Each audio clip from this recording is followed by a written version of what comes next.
automated, almost no human intervention system, meaning the system, the paper will hop from one office to the other via digital means, via electronic means. So yun yung vision. So that's why nung pino-formulate namin yan, yun yung lumalabas, no, 30 calendar days. But well, we're open to listen. So you can send us a justification kung hindi talaga feasible. But that is the vision, no, to get it done as quick as possible. We totally understand, Mr. Chair, and in fact, by using AI na nandyan na, it could even be easier, no, than first envision. But we still have to fix our systems. We have to make sure that it's purely digital. It's not manual digital. Yes, and we correct. need Tama. another year for that, Mr. Chair. But during that year, our people in REMB and all the other agents, bureaus actually need a medyo konting break naman sa 30 calendar days. But anyway, I will communicate with it to you officially and properly, Mr. Chair. I'll give it to Undersecretary Kapungkol for the update on the agencies. Thank you. Yeah. Thank And you, then Mr. Chair. also I saw in the budget mayroong 30% budget increase to 59 million for EVOS. No? Yeah. So mayroon tayong budget para dito, no. But when na-realize na ba natin in total vision natin na full electronic, full digital ang EVOS? If I may, Mr. Yeah, go Chair. ahead. Yeah, thank you. Sir.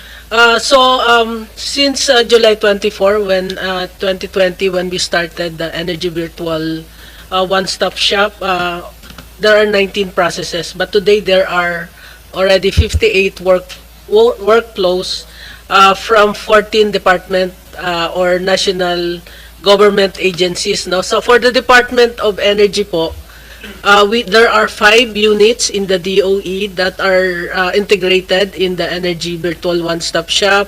We have also the National Power Corporation, National Transmission Corporation, NEA po, and then we have the NCIP, Energy Regulatory Commission, and then the IMAP, the Independent Electricity Market Operator of the Philippines, the NGCP, yung DOLE, and DOJ. No? So we can provide po the list of specific workflows that are currently integrated in the EVOS.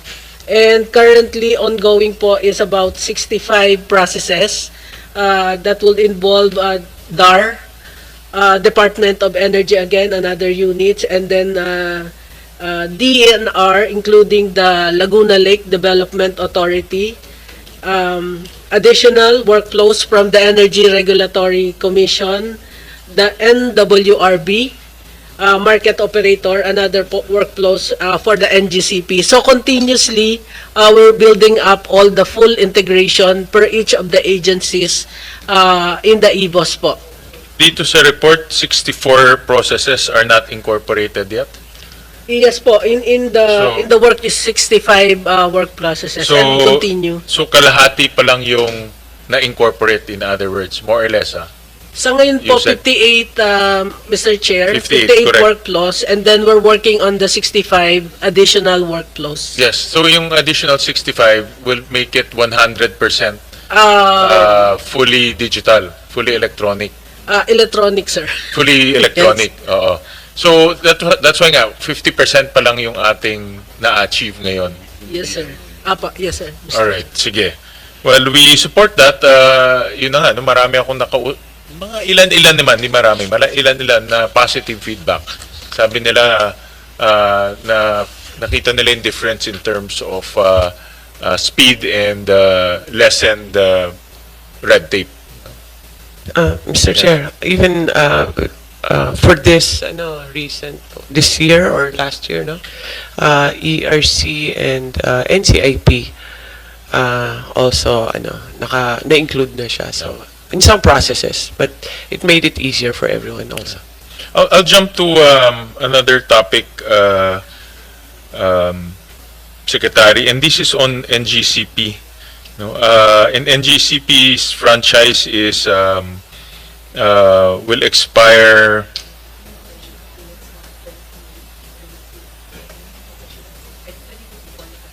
Yeah, 2034. No, yeah, yung concession agreement, and then last time merong statement ng DOE which I agree, no, na ihiwala yung system operation tsaka yung in transmission, in asset ownership, no, and yung system operation should remain with government. In fact, na-file ko ba yung bill? Na-file ko yung bill? Na-file ko ba? Oo. In fact, nag-file ako ng bill eh. I'm just double checking na ihiwalay yung system operation and yung asset, no, ownership.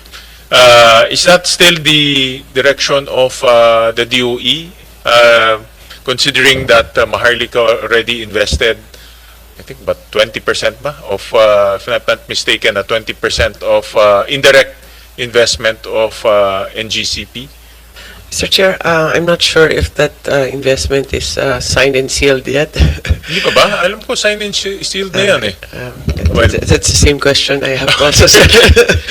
But now that's the first time I've heard about. Akala ko it's a done deal, no? Because in fact I support that because that will give us eyes and ears, no, inside NGCP, and yun ang nawawala ngayon. Parang we're actually blind to the to a infrastructure that spans from Luzon, Visayas, and Mindanao.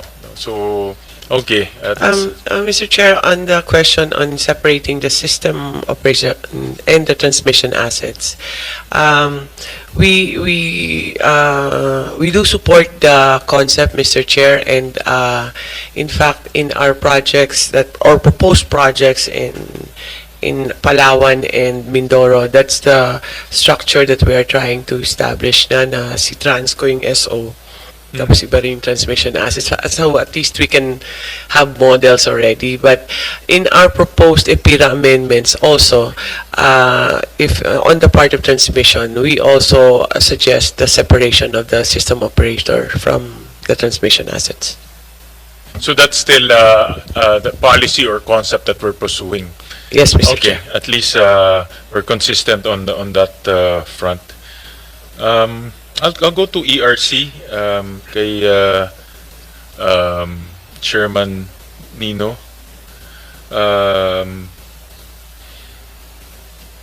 Actually, almost nasa dulo na kami ng budget hearings. We have 2 more days of budget hearings. And inupuan ko lahat ng mga agencies. Wala akong absent. Pero ngayon lang ako nakakita ng agency na hindi nag-request ng Tier 2. No? Tier 1 lang. No? So, ibig sabihin, kung ano yung request nyo, yun ang ibinigay. Diba? Any reason for that? Because traditionally, before you, Chair Nino, madalas namin tinutulungan ng ERC by adding extra amounts, especially to support the resets. Alam to ng mga commissioners, no? We would add a few hundred millions. Kasi ako, personally, I believe in order to exact discipline and lower down electricity rates, we need to have a strong regulator. Deregulated tong environment natin eh. Isa lang ang pwede natin gawin para mapababa yung rates at siguraduhin na fair play is a strong regulator. No? So that's why we always augment the budget of ERC. But this time around, hindi kayo nag-request ng Tier 2. No? So, any particular reason? And I heard earlier kay Senator Marcoleta, marami ring mga resets na papasok I think next year. No? So, yes, Mr. Chair. Insofar as the plan, because when I assumed office, there was already the proposed NEPs for ERC. I just had to look at the details of what is being proposed and looking at the utilization also, which was comparably very low. That's Then, true also. Actually, that's another consideration. The utilization is very low. It would be contradictory for me to be asking for additional budget for certain expenditures when In fact, those that were provided us, we could not even make use of.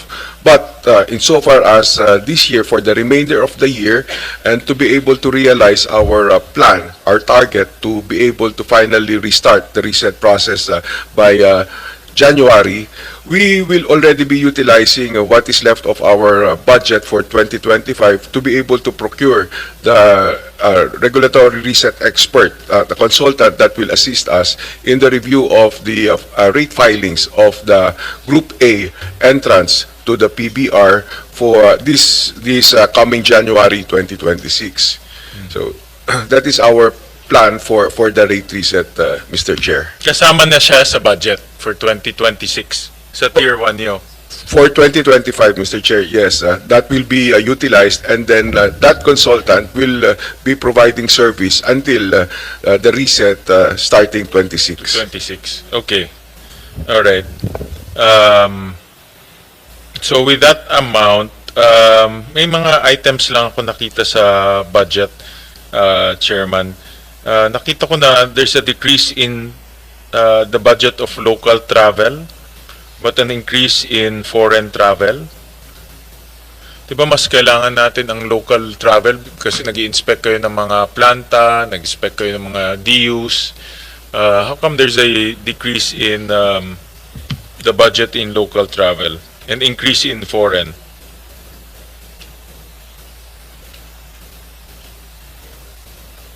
Based on the submissions of the different services of ERC in terms of their budgetary requirement for local travels, to include, of course, the hearings in the localities and also the conduct of IEC and other activities in the various parts of the country, they felt that the current budget and as proposed would already be sufficient. But insofar as foreign travels, considering the developments in the industry that need to be kept abreast of developments in technologies like for storage and now nuclear, we would need to capacitate our staff and send them to other countries for foreign travel so they can be exposed to these developments.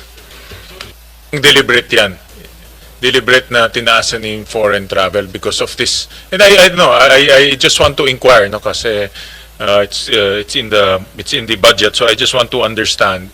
And I admit, kagaya ngayon, nuclear, you will regulate nuclear rates. Admittedly, that's completely alien to all of us, no? I think walang tao sa Pilipinas siguro exposed sa nuclear rate setting. Ibang-iba talaga siya. So, kung yun naman ang intention, then I support that, no? Kasi especially technical know-how is very important to the regulator. Very technical yan, no? Yes, and how they regulate it in other jurisdictions where there are also markets or competitive electricity sectors. Sige. And then I talked to Secretary Garin earlier, and she made a very good point about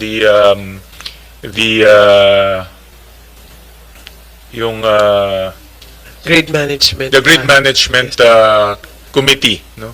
And I remember your predecessor or two predecessors collapsed that under the ERC, no? And the DOE, our policymaker, views that this is an important facet of regulation. No?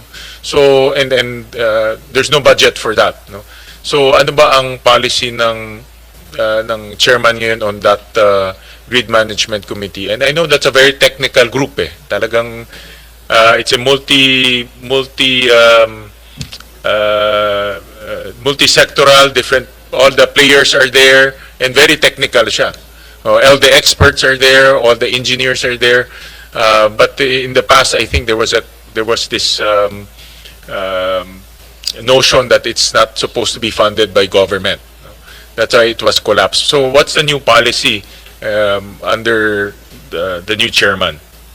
Thank you, Mr. Chair. As we mentioned in the Committee on Energy during the hearing on the ERC restructuring bill, we actually support the reconstitution of the GMC-DMC either as a as part as an inherent part of the ERC organization or as an attached organization that supports or serves as ERC's technical arm.